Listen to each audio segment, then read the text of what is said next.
This classic roast beef and cheddar cheese sandwich, it's pretty great, but as is with most fast food sandwiches, it's too high in fat and too many calories.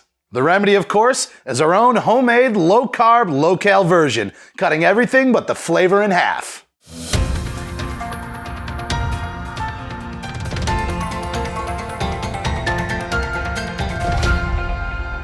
All right, I've got about a pound of thinly sliced roast beef here. We're gonna throw into a skillet over medium heat. We'll turn down the heat to low and let it cook for about 3 to 5 minutes or until hot. Meanwhile, grab a small bowl and in goes sugar-free ketchup, water, salt, onion powder, paprika, and Tabasco. Mix until smooth. Low-cal, low-fat American cheese and milk into the bowl. And here we'll use a double boiler, also known as a bain-marie.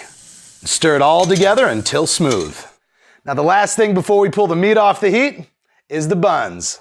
Spread a thin layer of the sauce on both sides of each bun. Then add the meat on the bottom bun. Now that's some deliciously awesome looking meat right there. Drizzle on the melted cheese and close it off with the top bun. Ha, and there we go. Another low carb, low cal, low fat version of one of your fast food favorites.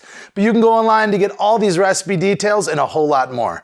I'm Dan Evans, and with fit tips like this, that's how I'm keeping it off. Now that's good.